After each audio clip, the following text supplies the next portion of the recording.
سأكتب شعري الباكي بدمع القلب لا الحبر أسطره على كبدي وأترك دفتر الشعر.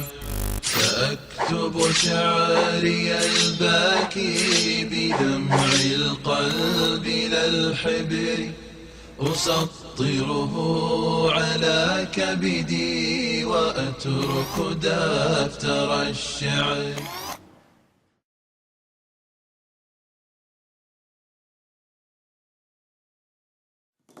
أعوذ بالله من الشيطان الرجيم. بسم الله الرحمن الرحيم، والصلاة والسلام على سيدنا محمد وعلى آله وصحبه أجمعين. والسلام عليكم ورحمة الله وبركاته. Frères et sœurs, Assalamu alaikum wa rahmatullahi wa barakatuh. Heureux de vous retrouver ce soir afin de partager avec vous cette nouvelle et présente vidéo qui sera tout à fait particulière. Bonsoir à toutes les personnes n'étant pas de confession musulmane qui écouteraient cette présente vidéo. Alors, frères et sœurs, cette vidéo sera tout à fait particulière puisque pour la première fois, nous allons réaliser cette vidéo afin de décerner le prix 2014, The Pervert, à 5 nominés. Nous sommes ici ce soir, frères et sœurs, tous ensemble, pour voter qui,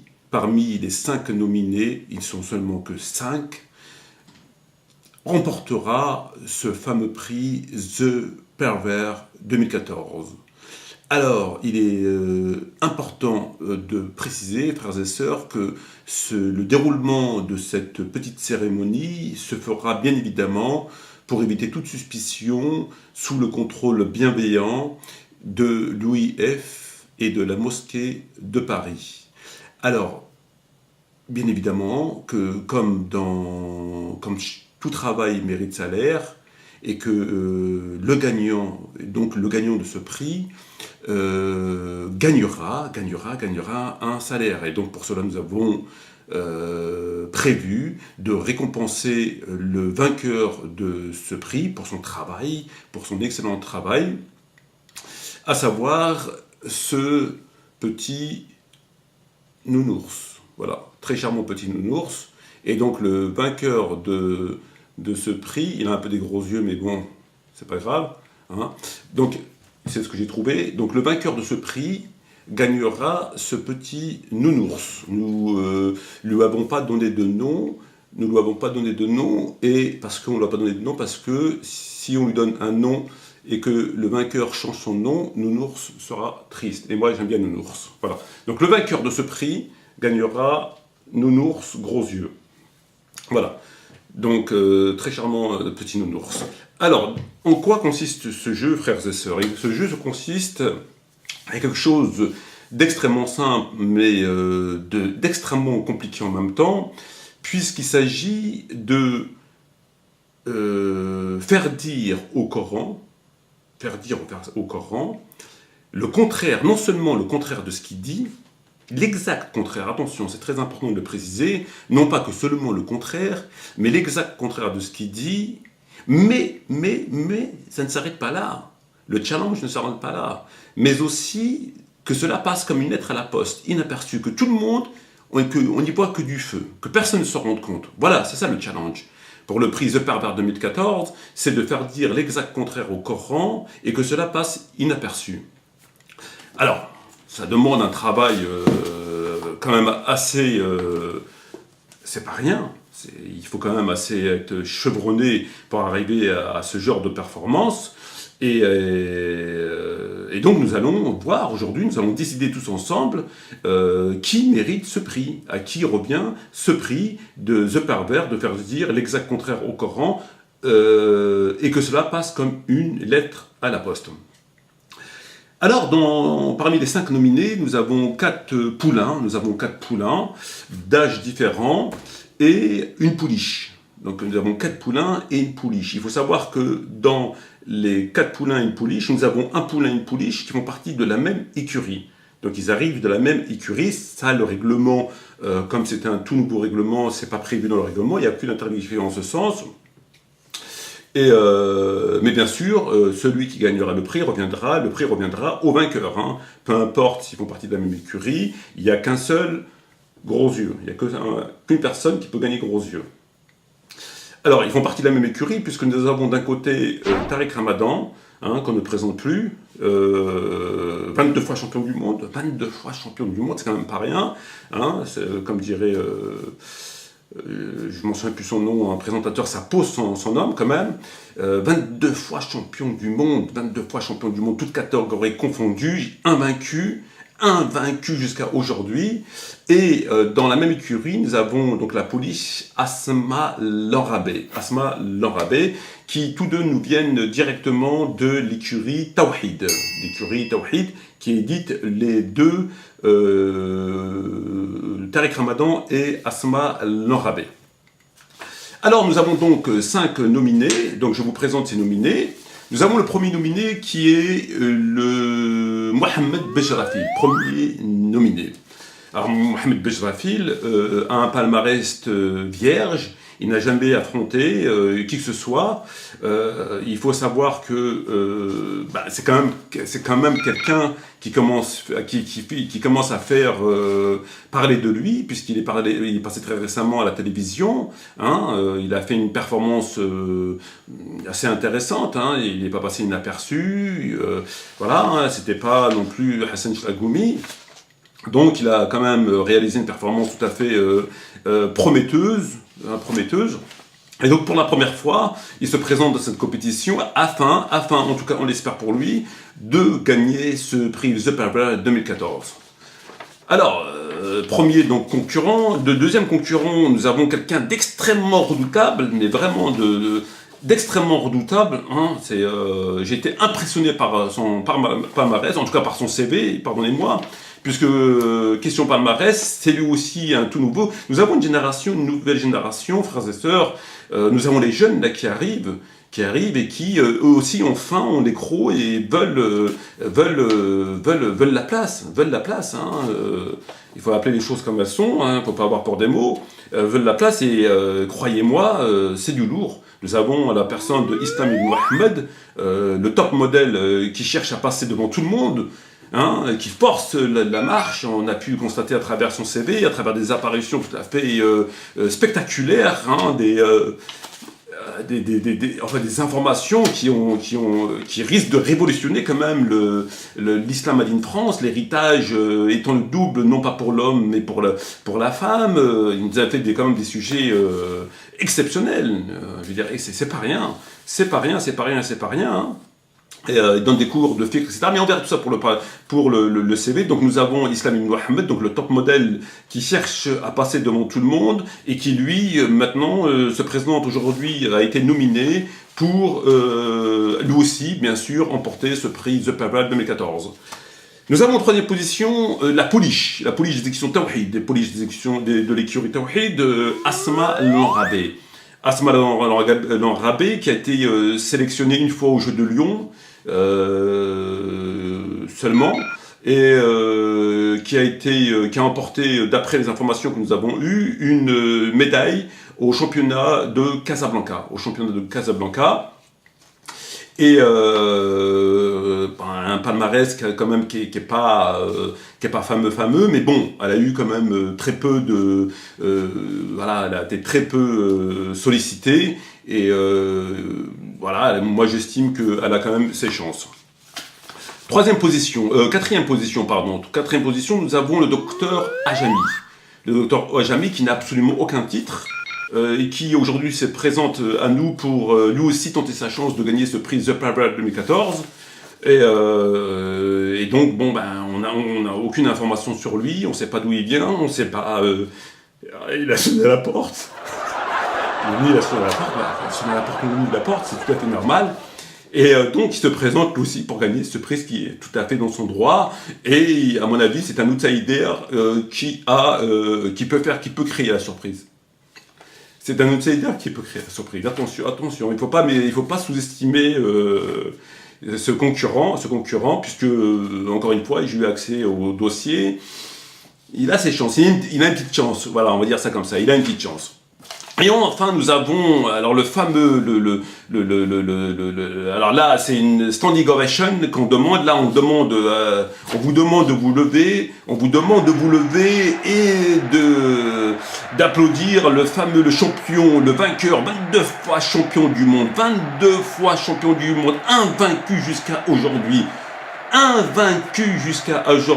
Le Tariq Ramadan, invaincu, 22 fois champion du monde. Est-ce que vous vous rendez compte? 22 fois champion du monde. Un palmarès hors du commun, un palmarès tout à fait exceptionnel qui vient aujourd'hui participer, remettre son titre en jeu dans cette compétition. Et je crois fort que je dirais, je veux dire ça comme ça, que malheureusement, il risque une fois de plus d'emporter encore une fois ce nouveau challenge et qui, voilà, sincèrement, c'est très difficile de cacher son optimisme. 22 fois champion du monde, toutes catégories confondues, invaincu, un palmarès éblouissant, exceptionnel, tout à fait exceptionnel.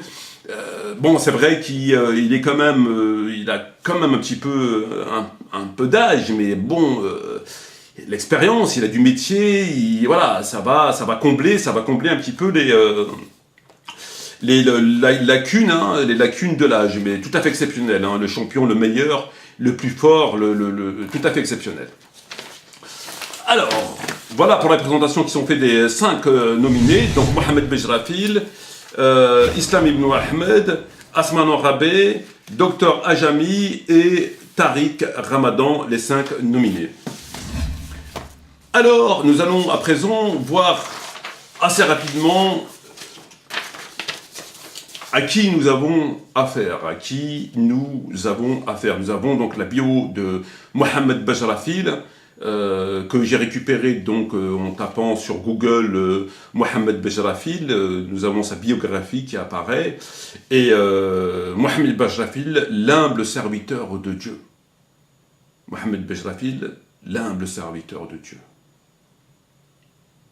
Vous vous rendez compte? L'humble serviteur de Dieu, c'est comme ça qu'il se fait appeler. Alors, c'est un Comorien, né en 78, une très bonne formation religieuse, le mec tout à fait clean. On a même des photos durant son enfance. C'était un engagement religieux tout à fait solide.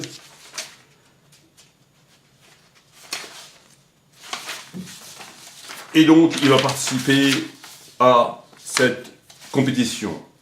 Nous avons le deuxième challenger, Islam Ibn Ahmed, le top modèle, qui cherche à passer devant tout le monde. Alors là, j'ai eu son CV. C'est impressionnant. C'est tout à fait impressionnant.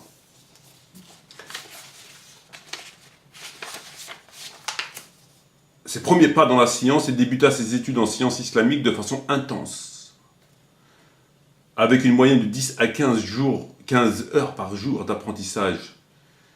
Déjà petit à petit, il pouvait se plonger dans la lecture des ouvrages qu'il possédait son père et acheva même la lecture intégrale de la centaine de titres composant la bibliothèque de ce dernier, etc., etc. Nous avons quand même un CV tout à fait exceptionnel. J'ai été impressionné. Enfin, nous avons la troisième concurrente, la Polish Asma Rabé, donc qui est native de Rabat, du Maroc. Asma Rabé exerce actuellement en tant que médecin biologiste, à l'hôpital Avicenne de Rabat. Le Maroc compte aussi des lieux de parole et de savoir au féminin.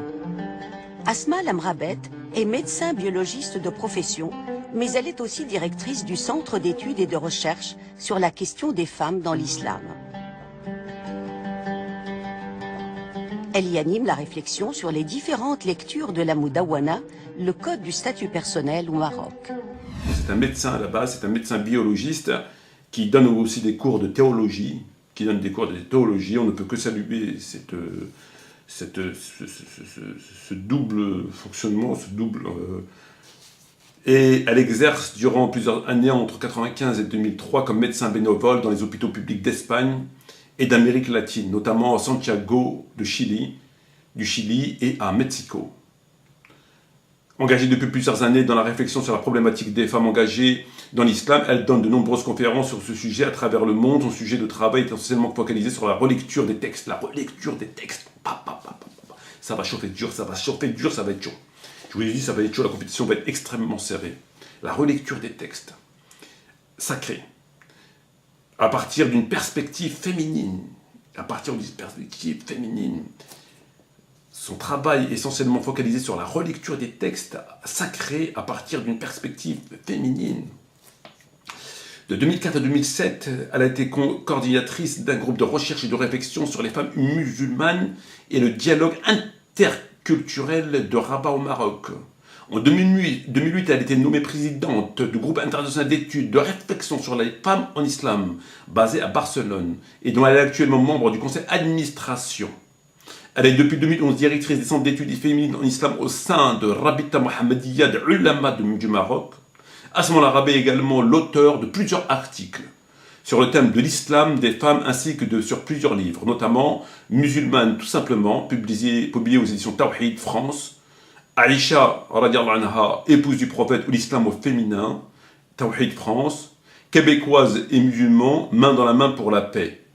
Le Coran et les femmes, une relecture de libération, Tawhid France, Femmes, Islam, Occident, chemin vers l'universel. Femmes et hommes dans le Coran, quelle égalité. Aux éditions Bourak. Voilà, donc c'est pas n'importe qui. Nous avons le docteur Ajami qui n'a donc aucun titre, qui n'a participé à absolument aucune compétition à ce jour. Donc le docteur Moreno El Ajami.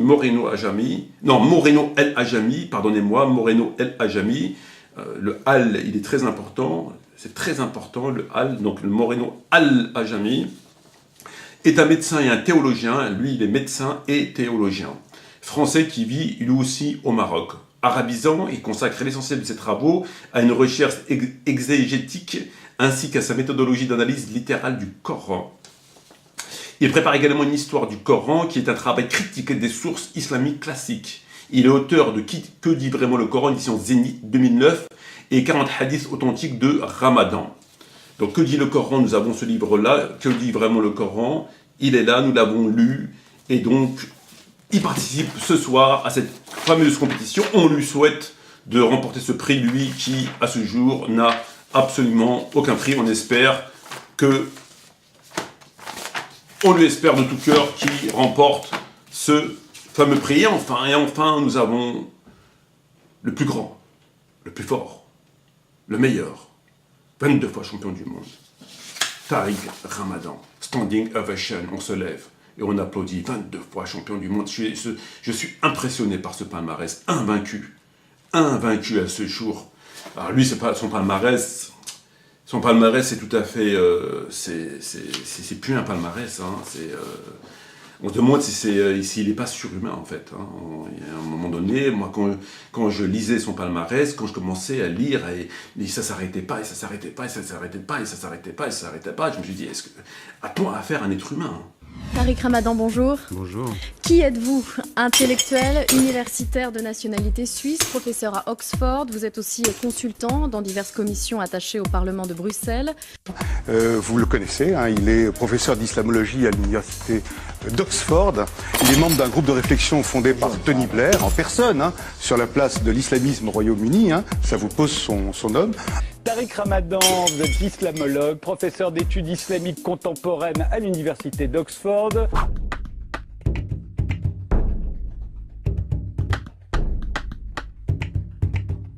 Attaché à l'université de Dashita, je l'ai bien prononcé. Doshisha, pardon, à Kyoto, au Japon. Tariq Ramadan, vous êtes suisse, d'origine égyptienne, philosophe, docteur en islamologie. Vous vous enseignez à Oxford, mais également à Londres, aux Pays-Bas et au Japon. Tariq Ramadan, bonsoir. Bonsoir. Théologien, islamologue, professeur à Oxford. Vous dirigez aussi le Centre pour la législation islamique et l'éthique, une structure financée par le Qatar. À un moment donné, on se pose la question, a-t-on affaire à un être humain? Ouais, c'est la question que je me pose. Moi, quand je vois son CV, je me dis, a-t-on affaire à un être humain? C'est pas possible. Enfin, je veux dire, les autres, ils apparaissent, ils apparaissent comme des bourricots devant lui, en fait. Je ne vois pas qui pourra ce soir le détrôner. Je ne vois pas qui ce soir pourra le détrôner. C'est pas possible. C'est pas possible. Alors lui, donc 22 fois champion du monde. Alors son CV, il est intellectuel. Il est consultant dans diverses commissions. Il est universitaire. Il est professeur à Oxford. Il est membre d'un groupe de réflexion présidé par Tony Blair en personne. Il est islamologue. Et c'est pas fini. Il est professeur de français. Il est professeur de philosophie. Il est spécialiste de l'islam. Il est conférencier. Il est écrivain. Il est docteur en littérature française. Il est docteur en lettres arabes. Il est professeur d'islamologie. Il est professeur de mathématiques. 1 + 1 = 2. Bien sûr. Professeur d'études contemporaines. Théologien. Selon ITD. Oxford, traduit, etc. Donc c'est quand même pas rien. Alors on a affaire au champion. Donc aujourd'hui, en fait, le challenge, c'est de ravir la couronne mondiale, le titre mondial, toutes catégories confondues, à Tariq Ramadan. En fait, c'est ça, en fait. Les autres sont, en fait, c'est lui le patron, c'est lui le champion. Donc les autres sont là pour lui ravir son titre. Concernant Mohamed Bejrafil, il faut quand même savoir qu'en dépit qu'il a participé à absolument aucune compétition, comme je l'ai précisé au début, c'est quand même l'étoile en quelque sorte, hein. C'est la personne qui monte tout doucement, là, qui fait son petit chemin là dans la Oumma, puisqu'il commence à passer à la télévision. Bon, bah, il commence à attirer un petit peu les journalistes, il a un discours tout à fait bien rodé, c'est un bon, puis en plus en même temps il n'est pas tout à fait arabe, il n'est pas tout à fait noir. Et on a besoin de changer sa garde-robe là. Et ça fait quand même 25 ans que Tariq Ramadan est assis sur le tabouret. C'est quand même 25 ans qu'il est assis sur le tabouret. Et à un moment donné, l'Égyptien, il faut qu'il laisse sa place à quelqu'un d'autre. Et pourquoi pas, et je le dis, il s'agit nullement de racisme anti-arabe. C'est comme aux États-Unis, ils ont mis un black au pouvoir.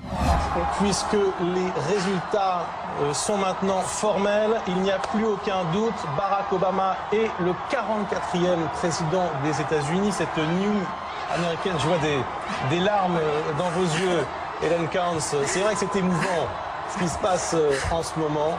C'est le premier président noir de l'État américain. Oui. Qu'est-ce que vous ressentez? C'est le président de tous, c'est pas un président divisif, mais...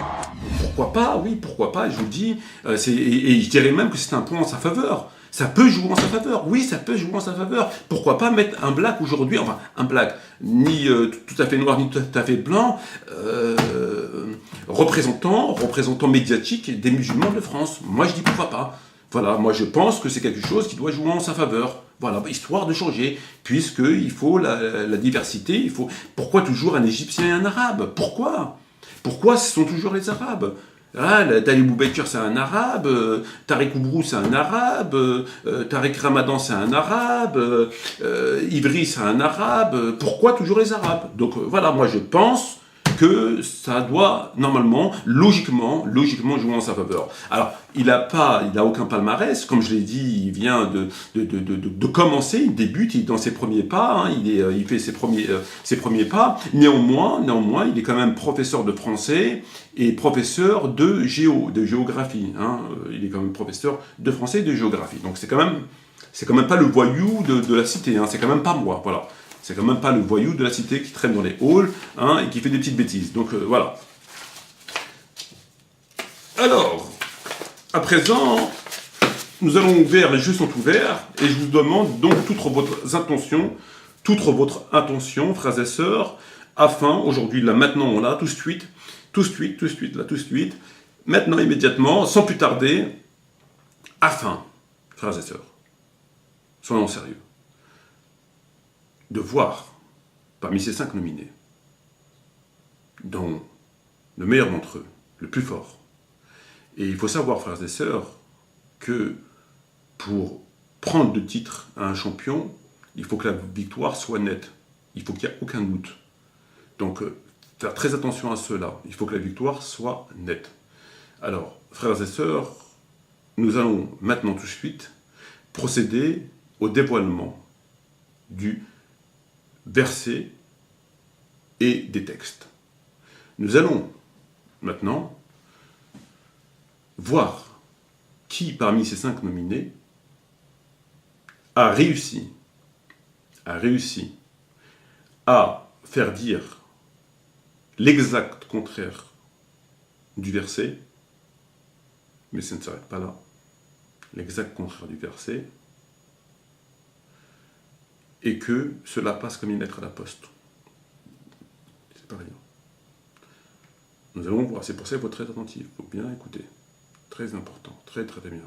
Parce qu'on risque de commettre une injustice en enlevant le titre au champion, qui est quand même 22 fois champion du monde, et en le donnant à quelqu'un qui ne le mérite pas. Donc il faut être très attentif. Nous allons écouter leur discours afin de savoir qui d'entre eux a réussi à nous endormir. Hein? Qui d'entre eux a réussi à nous convaincre que ce n'est pas blanc, mais c'est noir. Que ce n'est pas une vache, mais que c'est un bœuf. Que ce n'est pas une mouche, mais que c'est une abeille. C'est très important. Très important. Et je me ferai un plaisir de lui décerner le prix 2014 de The Pervers, ce petit nounours qu'on appellera gros yeux maintenant, mais bien sûr, aussitôt entre les mains du vainqueur, celui-ci lui donnera son nom. Voilà. Nous allons commencer. Les jeux sont ouverts, la compétition est ouverte. Nous allons commencer par le premier concurrent, Mohamed Bajrafil. Nous avons le verset 34 de la sourate 4 qui parle de la relation conflictuelle entre un homme et une femme, comme nous avons fait plusieurs vidéos sur le sujet, et qui, à la fin de ce verset, nous dit « Fadribu hunna ». Fadribu hunna. Fadribu hunna, après avoir exhorté son épouse, après lui avoir tourné le dos dans le lit, ou sur le lit, et si ça ne fonctionne pas, si ça ne marche pas, fadribu hunna, frappez-les. Les 5 nominés, ce soir, vont essayer de faire dire à ce verset, et plus précisément, faire dire au verbe frappez-les le contraire de frappez-les. Le contraire de frappez-les. Et ils vont essayer de vous convaincre. Vous devez choisir qui a été le plus convaincant parmi les 5 nominés. Qui, parmi les 5 nominés, a réussi à vous convaincre que fadribuhunna, frappez-les, ne veut pas dire frappez-les, veut dire autre chose. Voilà. Et là, vous devez ensuite choisir et voter, afin qu'on puisse décerner le titre The Pervers 2014 au gagnant. Alors, nous allons écouter l'explication. Nous allons commencer par Mohamed Bajrafil. Notre frère va passer l'extrait et donc nous allons écouter l'explication à la sauce Bajrafil. Mohamed Bajrafil va nous expliquer ce verset. Écoutons-le. واضربوهن ضربا غير مبرح. Vous avez à leur faire ça. Nous avons écouté l'explication du verset de Mohamed Bajrafil et ce dernier a choisi de nous l'expliquer de cette façon. Il s'agit pour lui, Fadribuhunna, de prendre un mouchoir et de faire comme ça. Voilà. Donc pour lui, c'est ça, fadribuhunna. Mouchoir et taper comme ça. C'est son explication de ce verset. C'est comme ça qu'il fait le tafsir de ce verset, et plus précisément de fadribuhunna. Très bien. Voilà pour le premier concurrent. Le deuxième concurrent, Islam ibn Muhammad, le top modèle, on va écouter son explication de ce verset et on se retrouve ensuite. Écoutons-le. Pourquoi on a choisi de ces 16 uniquement l'ordre, frapper les femmes? Car on a des qualités des animaux, al-iyadu billah. Les gens, et ces soi-disant prêcheurs, soi-disant chouyours, ont des qualités des animaux. Car il n'y a que l'animal qui a cette qualité agressive et le fort profite de la faiblesse des autres. Nous l'avons écouté et lui, ce qu'il nous dit, il nous dit que ceux qui frappent leurs épouses sont des animaux. Ceux qui frappent leurs épouses sont des animaux. Très bien. Il ne nous apporte pas plus d'éléments. Voilà. Donc pour lui, c'est son explication. Lui, il a préféré aller du côté zoo. Hein. Il a préféré aller du côté zoo. Il a joué la carte de l'animal. Et donc il nous dit ceux qui frappent leurs épouses sont des animaux. Très bien. Nous allons écouter à présent la troisième concurrente, Asma Lanrabé. Alors Asma Lanrabé, nous n'avons pas d'extrait vidéo, nous avons un texte. Et nous allons écouter, elle, comment elle nous explique ce verset.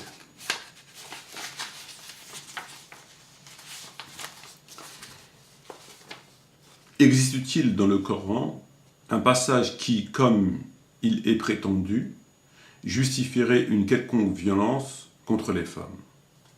D'une façon certaine, on peut répondre que non. Et ce, quels que soient les arguments de ceux qui semblent être convaincus par cet a priori. Le verset souvent incriminé, permettant à l'époux de frapper son épouse, les hommes ont autorité sur les femmes en raison des faveurs que Dieu a accordées à ceux-là, sur celles-ci, et aussi à cause des dépenses qui font de leurs biens. Et quant à celles dont vous craignez la désobéissance, exhortez-les, éloignez-vous d'elles dans leur lit et frappez-les. Coran 4.34. Commence par délimiter la responsabilité des hommes, à savoir du qiwama, que l'on a déjà évoqué, pour ensuite parler d'une situation de nushuz, traduite par également insubordination de l'épouse, et que certains savants interprétaient comme étant adultère. Au-delà de l'explication donnée par les exèges à ce nushuz, il est certain qu'il s'agit en fait d'une situation de conflit majeur au sein du couple. Le verset se poursuit avec des directives concernant la manière dont les hommes devraient se comporter vis-à-vis de cette problématique conjugale. Cela devrait en principe se dérouler selon 3 étapes successives. D'abord la tentative de réconciliation par la communication, puis l'étape de l'isolement dans le lit conjugal, où il est conseillé au mari de s'abstenir de toute relation physique avec son épouse comme moyen coercitif, et enfin celle de wadribuhunna, traduite littéralement par frapper-les ou corriger-les. Avant de revoir la terminologie utilisée dans ce verset, il faudrait peut-être voir comment et dans quel contexte ce verset ci-dessus a été révélé. La majorité des commentaires d'exèges rapportent l'histoire de femmes qui se sont plaintes au prophète de la maltraitance de leur époux. Devant cette situation, le prophète, connu pour son aversion de toute forme de violence contre les opprimés et les femmes en particulier, a réagi sévèrement en donnant aux épouses concernées le droit de recourir à la loi du talion, ou qisas, et les femmes maltraitées par leur époux ont été autorisées par le prophète à l'islam à punir l'offense du mari par une peine du même ordre.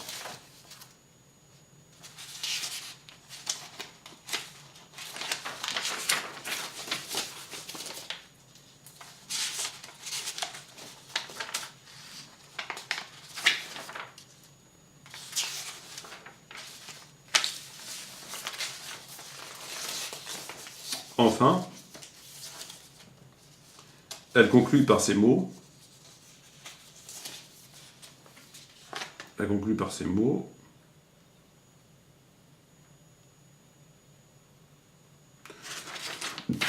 Elle conclut par ces mots. Les interprétations actuelles ont tendance aussi à aller dans le sens de la non-violence, prônée par le Coran. La racine d'Araba, d'où vient Wadribuhunna, revient plus de 20 fois dans le Coran. La racine du verbe d'Araba, d'où vient Wadribuhunna, revient plus de 20 fois dans le Coran, avec des significations aussi différentes que contradictoires. Comme couvrir, donner, marcher, accompagner, se détourner, quitter, changer, prendre en exemple, etc. Très bien. On pourrait se demander pourquoi, concernant ce verset précis, ce terme prendrait le sens de frapper. Pourquoi ce terme ne signifierait pas plutôt se séparer physiquement et s'éloigner temporairement de son épouse en quittant le domicile conjugal? En effet, on pourrait affirmer que le fil conducteur du discours dans le verset va plutôt dans le sens puisqu'il y a à voir de plus près. L'explication classique reste vraiment incohérente si on le suit le raisonnement, qui prône le respect des 3 états progressifs, etc. Voilà donc son explication. On y reviendra. Alors, nous avons à présent le docteur Ajami, donc, qui n'a absolument aucun titre à ce jour et qui vient, comme je l'ai dit, de participer à cette compétition afin, pourquoi pas, lui aussi, de gagner ce titre. Alors, quelle est son explication, docteur Ajami, de ce Wadribuhunna? Nous l'avons dans ce livre. Voilà pourquoi le docteur Ajami, par exemple, propose la traduction suivante. Donc, le docteur Ajami, dans ce livre qui est ici, voilà, il propose la traduction suivante. Exhortez-les, puis faites-les à part, et enfin éloignez-vous d'elles. Donc, exhortez-les, c'est dans le Coran. Faites-les à part, c'est dans le Coran. Et normalement, dans le Coran, on a Wadribuhunna, frappez-les. Lui, il a enlevé les frappez-les. Il a mis, enfin, éloignez-vous d'elles. Et les commentaires de la personne qui a écrit ce livre fait un commentaire. Et pour étayer son propos, il affirme que la brisure du verset 35, que les 2 familles se doivent d'appréhender, renvoie bien à la notion de séparation du couple en phase encore initiale, etc. etc. Mais l'auteur de ce livre donc, ne semble pas convaincu de l'explication du docteur, comment il s'appelle, Ajami, puisqu'il nous dit, donc il conclut par ces phrases, celui qui a fait aussi ce livre et qui reprend son texte, pourtant l'argument ici me semble faible. Donc lui-même qui a écrit ce livre-là, donc le Jazouli Jamel, qui a écrit ce livre-là, et qui commente le texte de Dr. Ajami, et dit pourtant l'argument ici me semble faible. Pour lui, il est faible. Moi, je redis, il est con. Mais bon, lui, il a considéré qu'il était plutôt faible. Donc, on pourra retrouver son texte dans ce livre-là, dans le chapitre qui doit être ici, Frapper les femmes. Voilà, donc Frapper les femmes. Il en parle donc à partir de la page 32, et son explication arrive à partir de la page 35. Et c'est à ce moment-là qu'il propose, voilà, qui propose son explication, en disant, on doit donc lire ainsi ce passage en rajoutant alors à la fin du verset 34, non pas Wadribuhunna, non pas frappez-les, mais éloignez-vous d'elles. Très bien. Donc on a compris son explication. Docteur Ajami. Et enfin, on arrive à l'explication donc du champion du monde, toutes catégories confondues, 22 fois champion du monde. On va écouter lui son explication. Alors, certains comprennent que l'on peut battre son épouse dans la mesure où cela ne laisse pas de traces. Donc c'est une question qui est posée par Zemouri, Aziz Zemouri. Alors, Tariq Ramadan répond, ces interprétations sont fallacieuses, le message du Coran tel qu'il apparaît dans sa globalité, après 23 années de l'exemplarité du prophète, nous conduisent à cette seule conclusion, il est islamiquement interdit de battre sa femme. Tirer de tel ou tel verset de son contexte, ou de se référer à telle tradition prophétique, trahit le message coranique au terme de la révélation. Le message est clair, nous avons établi entre les époux l'affection et la miséricorde. L'amour renvoie ici à l'attraction de bonté, de patience vis-à-vis des défauts, des erreurs du conjoint. Le propos est limpide, vivre son amour avec tendresse et savoir pardonner sans violence. Donc, Zemouri lui repose cette question. Donc, jamais de violence conjugale. Tariq Ramadan répond en aucun cas. Donc, référence, faut-il faire Tariq Ramadan, Aziz Zemouri, l'archipel, page 91-92. Voilà, donc il continue. La violence conjugale, la violence à l'endroit d'une femme est inacceptable islamiquement. C'est ce que je dis et je redis avec force. Faut-il faire Tariq Ramadan, Aziz Zemouri, l'archipel, page 353, pardon. Voilà donc pour son explication. Et on pourra... Voilà. Et enfin, il nous dit, si enfin le Coran mentionne une fois la violence, l'approche historico-critique montre que l'objectif est de mener à l'exemple prophétique et impose l'idée que la violence conjugale est interdite en islam. Un chemin, une vision, Tariq Ramadan Tawhid, page 164. Voilà. Donc nous avons écouté les explications assez rapidement, mais en tout cas très clairement des 5 nominés. Et à présent, il nous importe de voir qui a été le plus convaincant. Qui a été le plus convaincant? Quelle est la personne qui vous a endormi le plus? Quelle est la personne qui vous a mis la disquette? Quelle est la personne qui vous a shooté? Quelle est la personne qui vous a convaincu parmi les 5 nominés le plus? Puisque nous avons, frères et sœurs, d'un côté le Coran, exhortez-les, tournez-leur le dos dans le lit et wadribuhunna. Très bien. Nous savons que tous les tafassirs, tous sans exception, disent que wadribuhunna veut dire frapper, c'est un verbe, wadribuhunna veut dire frapper, frapper, frapper, et ils émettent tous 2 conditions, à savoir, bien évidemment, ne pas frapper le visage, que le coup ne soit pas trop violent, afin qu'il ne laisse pas de bleu et qu'il ne casse pas un membre. Voilà, donc les savants mettent tous ces conditions. Alors, on parle de siwak, on parle d'autre chose. Ce qu'il faut savoir, c'est que la définition de frapper dans toutes les langues du monde, que ce soit française, arabe, toutes les langues du monde, frapper veut dire quoi? Veut dire quelque chose qui fait assez mal pour nous imposer d'arrêter, nous contraindre d'arrêter ce qu'on fait, si on fait quelque chose de mal sur le moment. Par exemple, votre enfant fait quelque chose, une bêtise, etc. En lui mettant une table, il faut qu'elle soit assez forte pour qu'il la sente, pour qu'il arrête, et qu'il comprenne que c'est pas bien. Donc, la définition du terme frapper, que ce soit avec un siwak, que ce soit avec... peu importe, il faut que respecter au moins la définition de ce qu'est frapper, à savoir un coup qui soit assez fort pour faire comprendre à la personne qu'elle doit cesser ce qu'elle fait si ce qu'elle fait n'est pas bien et qu'elle ne doit pas recommencer, puisque c'est censé la dissuader de recommencer. C'est ça la définition de frapper. D'accord? Après, chacun ira c'est pas précisé dans la charia, comment, etc. Chacun y va. Mais aussi que le coup ne soit pas trop fort pour ne pas qu'il soit disproportionné, à savoir casser un membre, etc. etc. Donc, il faut qu'il se situe dans le juste milieu. Voilà la définition du mot fadribuhunna, frapper. D'accord? C'est parfaitement clair là-dessus. Et les conditions, on les a dites et redites. Alors, frères et sœurs, nous avons écouté la définition. Est-ce que Mohamed Bejrafil vous a convaincu? Donc le frère va repasser l'extrait rapidement. Vous avez à leur faire ça. Est-ce que ça, pour vous, c'est frapper? Ça, là. Est-ce que pour vous, c'est frapper? Est-ce que, en faisant ça, vous tapez quelqu'un? Est-ce que le sens frapper s'applique à ça? Pour vous, est-ce que ça vous a convaincu? Moi, je pense que Mohamed Bejrafil, bon. Moi, je pense que Mohamed Bejrafil, il a quand même des efforts à faire. Moi, personnellement, il ne m'a pas tellement convaincu, parce que bon, ça, même un enfant de 4 ans, il sait que c'est pas frapper ça. C'est pas frapper. Si vous prenez le dictionnaire en français ou le dictionnaire arabe et que vous regardez la définition du mot frapper, ça, c'est pas frapper. C'est pas ça frapper.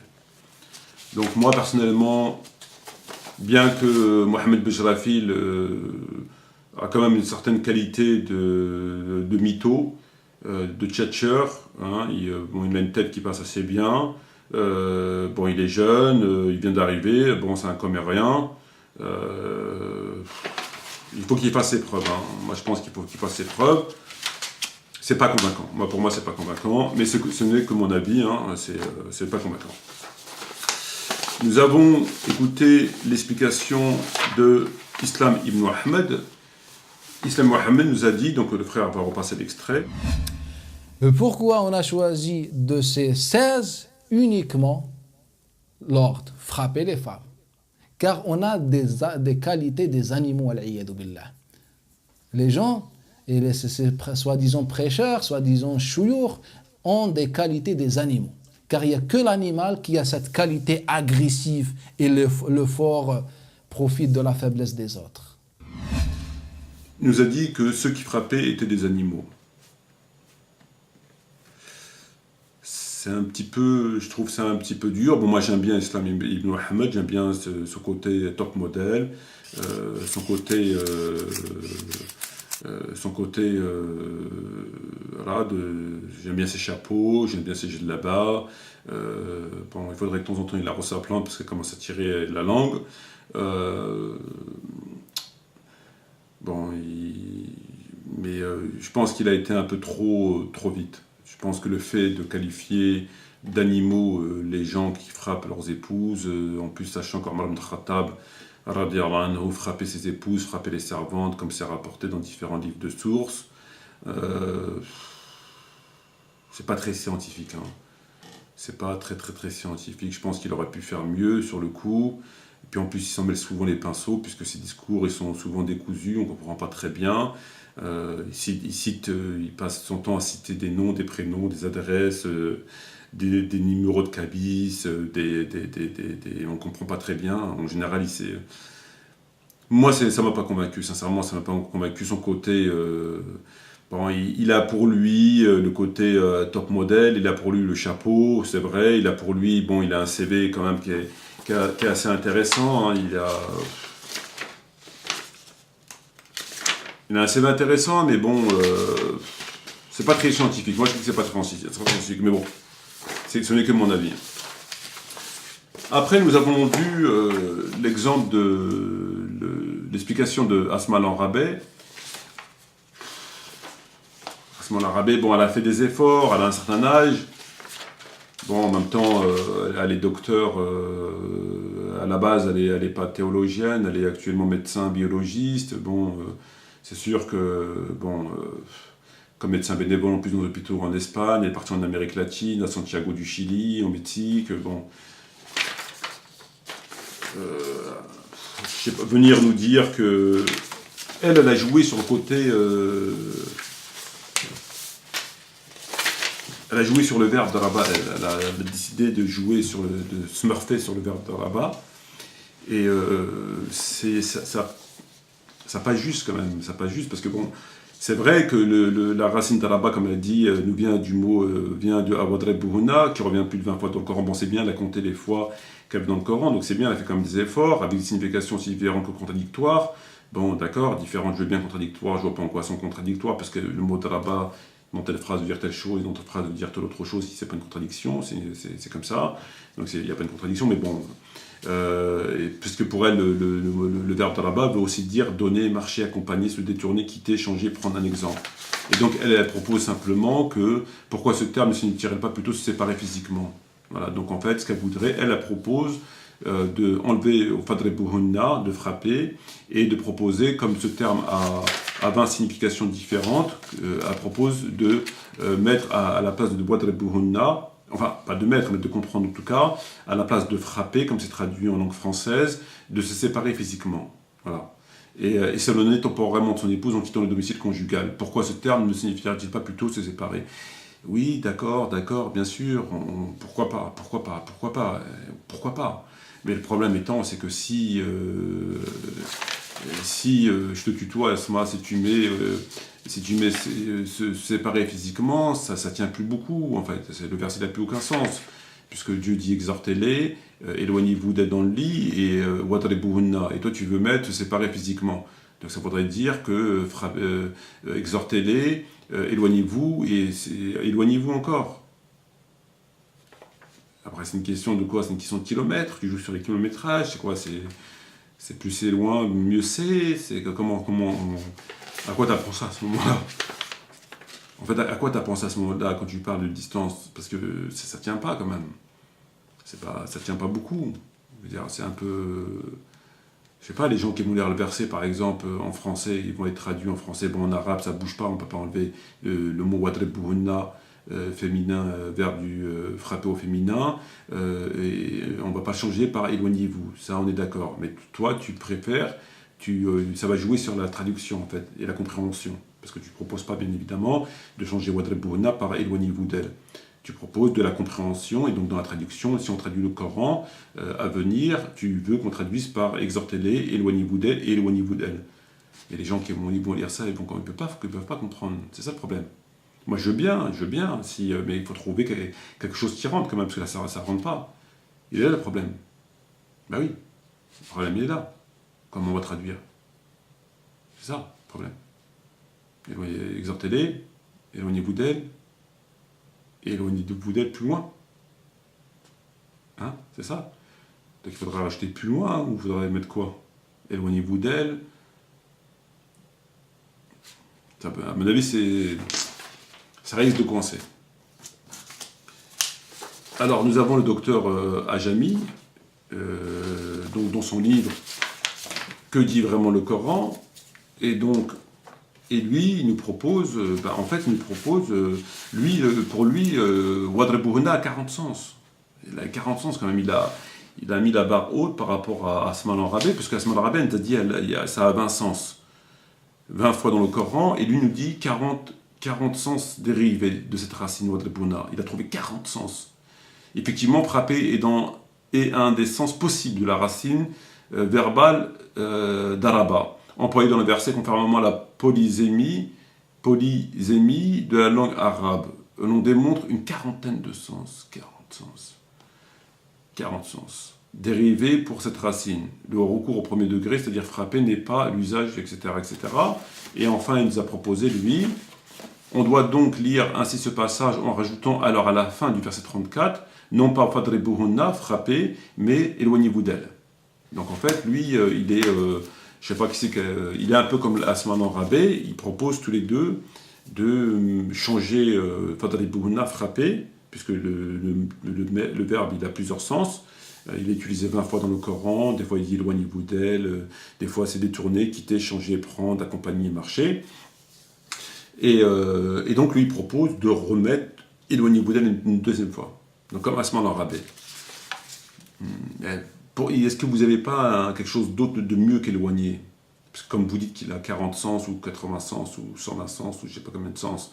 Est-ce que dans les sens que vous avez, vous, sous la main, vous n'avez pas un sens qui est différent de éloignez-vous? Parce que le premier dit éloignez-vous, exhortez-les, éloignez-vous d'elle. Et vous le rejetez encore, éloignez-vous d'elle. Mais ça ne va pas, ça ne colle pas trop. Donc est-ce qu'il n'y a pas dans les sens un autre sens mieux qu'éloigner? Par exemple, Asma, elle dit couvrir. Est-ce qu'on ne peut pas mettre couvrir? Donc exhortez-les, éloignez-vous d'elle et couvrez-les. Ça ne va pas ça, couvrez-les? Non, ça ne va pas trop. D'accord. Elle dit donner. Donc donner, alors ça voudrait dire exhortez-les, éloignez-vous d'elle et donnez. Ouais, mais donnez quoi? C'est le problème. Donner une baffe, donner quoi? Donner un coup de tête, donner quoi? Donner une glace à la crème, donner une glace au chocolat? Ça va pas trop là non plus. Ouais. Parce qu'après, même si on met ce terme-là, les gens après peuvent comprendre que c'est taper encore. Ils vont taper plus durement, je pense. C'est le problème. Parce que les gens, comme ils ne comprennent pas très bien les textes, si on met donner, ils vont mal comprendre, ils risquent de donner des coups de poing ou des coups de tête, ou ils vont donner quelque chose. Bon. Donc on ne va pas mettre donner, à propos de marcher. Exhortez-les, éloignez-vous d'elle et marchez. Marcher pour prendre l'air, marcher pour se calmer, marcher pour leur marcher, marcher dans la pièce pour vous calmer. Non, ça va pas trop, non. Ça va pas. À propos aussi accompagner, c'est un sens accompagner. Donc exhortez-les, éloignez-vous d'elle et accompagnez-les.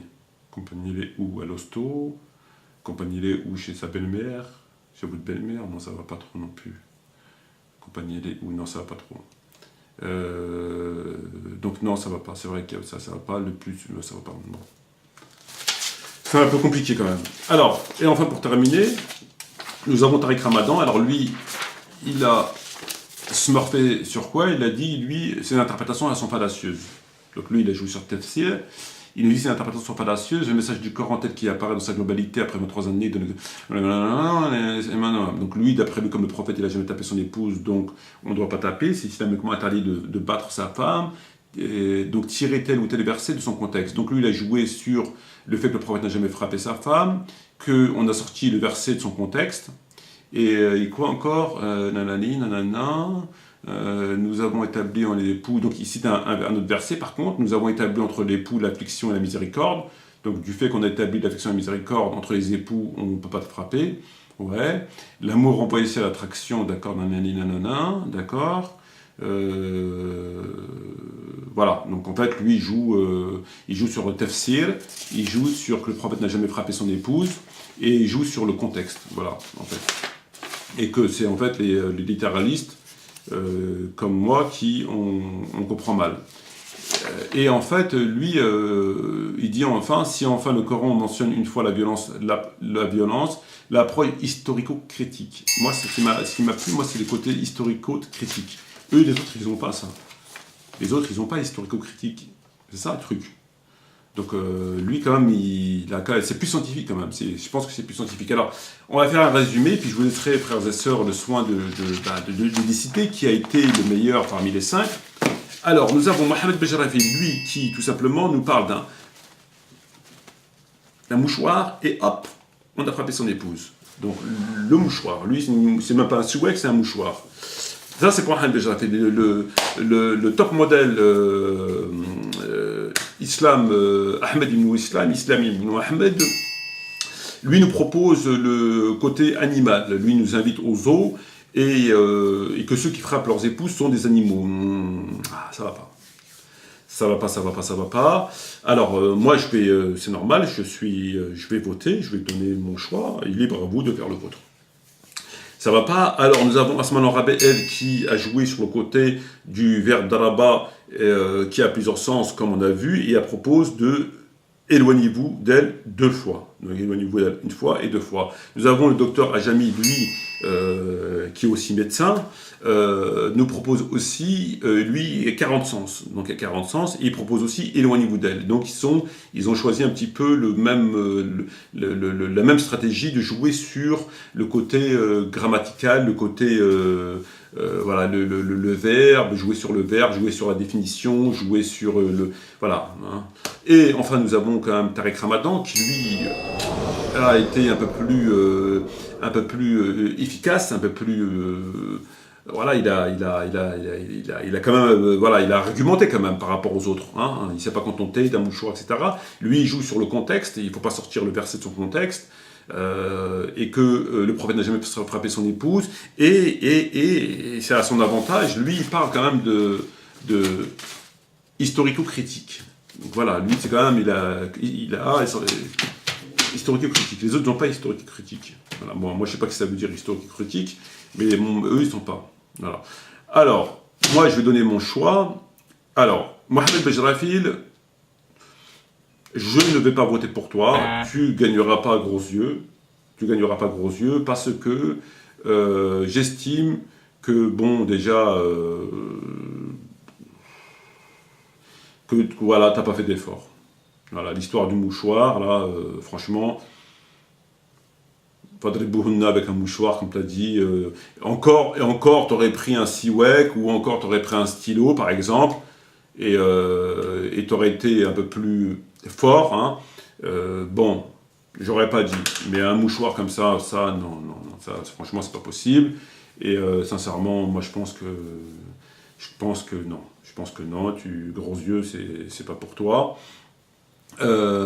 Pour Islam ibn Ahmed, bon, il s'est pas cassé, il s'est pas pris la tête. Bon, et en plus, il fait du rentre-dedans, parce qu'il dit que c'est des animaux. Bon, en général, c'est pas bien taxer les gens d'animaux. Musulmans ou non musulmans, c'est pas très très très logique, c'est pas très élégant.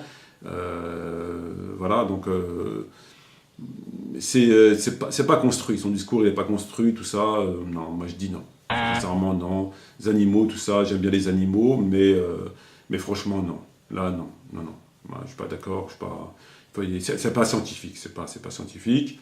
Asman Rabé, Elle a joué sur le côté verbe, le côté... c'est mieux. C'est vrai que c'est mieux, mais c'est insuffisant. C'est insuffisant parce que on ne peut pas mettre ce qu'elle a proposé.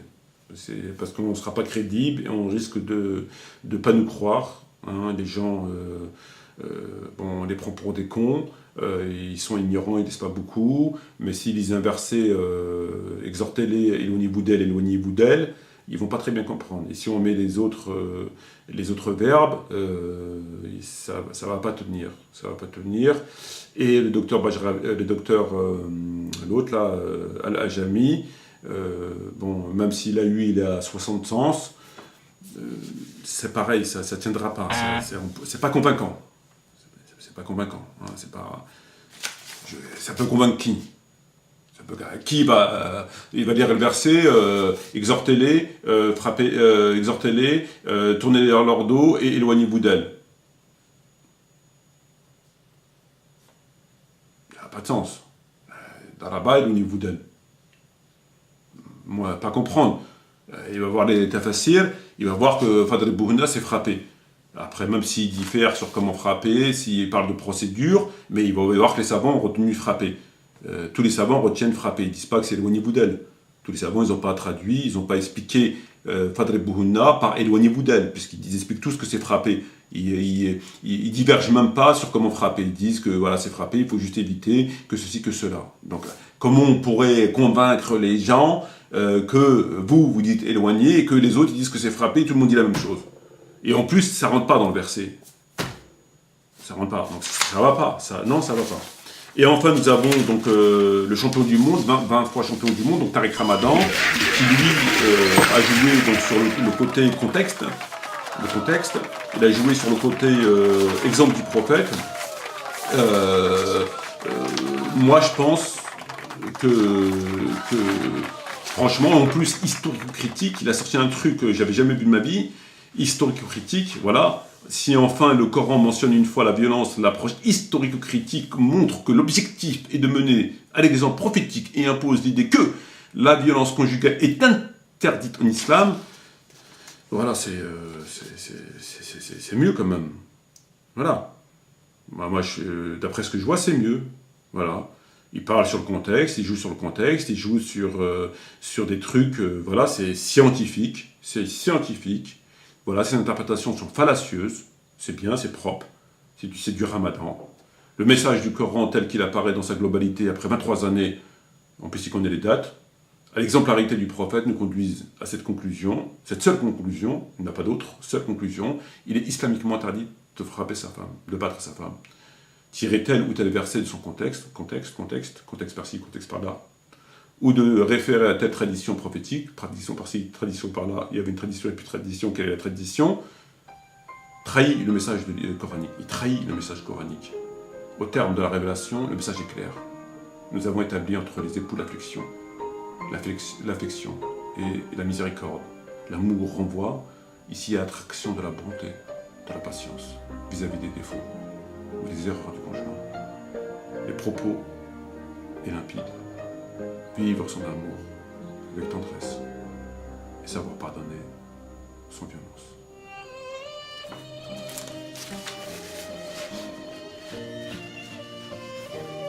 Même gros yeux, il pleure. Il pleure pas, gros yeux. Il pleure pas. C'est beau, hein? T'as vu? C'est beau. Même gros yeux, il a pleuré.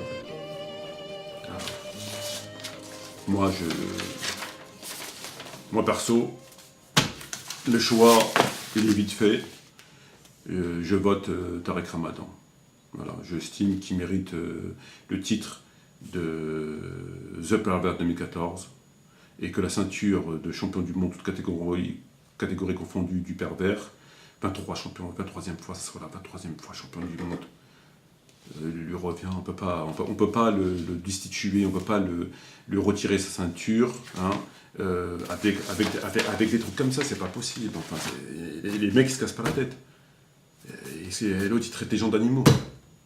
Pas sérieux le type, traiter des gens d'animaux, c'est pas théologique. L'autre, il parlait d'un mouchoir. Qui t'a parlé d'un mouchoir? Déjà à l'époque, il n'y avait même pas de mouchoir. Qu'est-ce que tu nous casses la tête avec le mouchoir? Je sais pas, fais un effort quand même. Je sais pas, prends un verre, je sais pas, moi. T'as pas un couteau chez toi, t'as pas un marteau, t'as pas quelque chose. Tu nous prends un mouchoir, c'est pas sérieux. Je sais pas, prends une calculatrice, t'as pas une souris.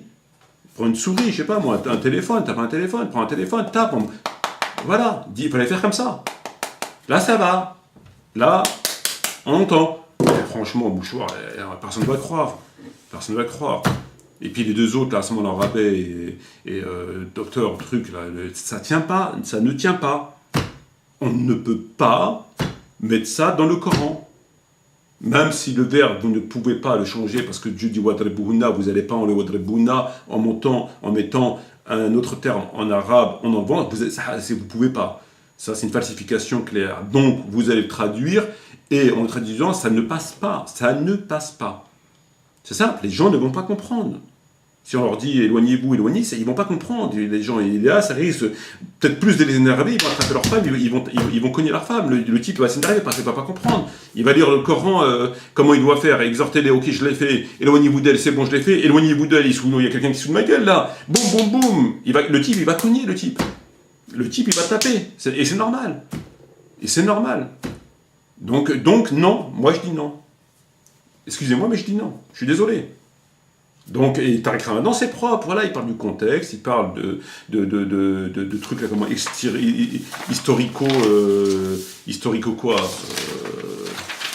critique, historico-critique, rien que pour ça, normalement, on lui donne la médaille. Normalement, rien que pour ça, on lui donne la médaille. Ouais. Les autres, ils ont dit ça, les autres. Ils disent pas ça, les autres. Lui, voilà, le langage bien soutenu. Voilà, il sait parler. Voilà, les autres, ils disent pas historico-critique, ils disent rien, les autres, ils disent rien du tout, non. Donc je suis désolé, moi je remets gros yeux, et le prix 2014 de The Pervers a, une fois de plus, pour la 23e fois, Tariq Ramadan. Maintenant, je vous laisse le soin de décider. Sur ce, frères et sœurs, shukran jazirin, wassalamu alaikum wa rahmatullahi wa barakatuh. Vous avez tous bien compris que cette vidéo a pour vocation de montrer à quel point on a affaire à des gens qui falsifient le Coran. Voilà. Et chacun y va de son coup de violon. Voilà, chacun balance comme il peut, comment il peut falsifier le Coran, comme vous avez pu constater. C'est de la falsification, waqsimu billah, al-'aliyyul 'azim, que c'est de la falsification du Coran. C'est tout. On ne peut pas appeler ça autrement. Falsification orale, écrite, c'est de la falsification. Voilà.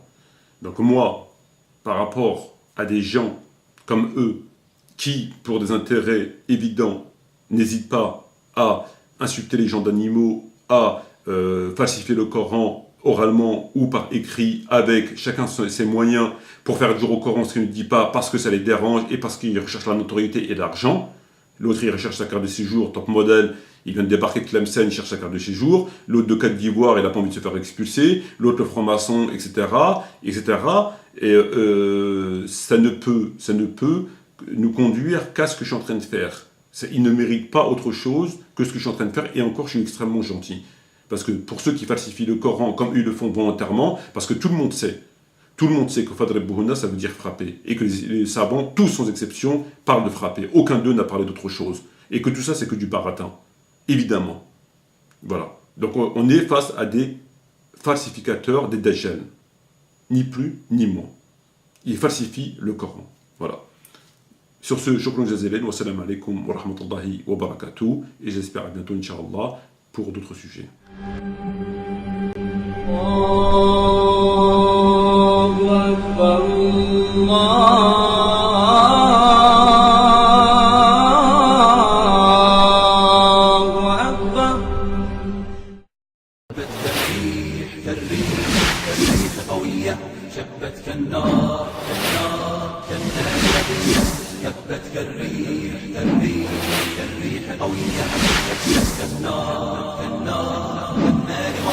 سارت بالعزم فتية طارت كالصقر أبية صارت كالصقر أبية. أهلا أهلا قافلتي يا قافلتي المهنية، هبت كالريح كالريح قوية، شبت كالنار كالنار كالنار وضية، هبت كالريح كالريح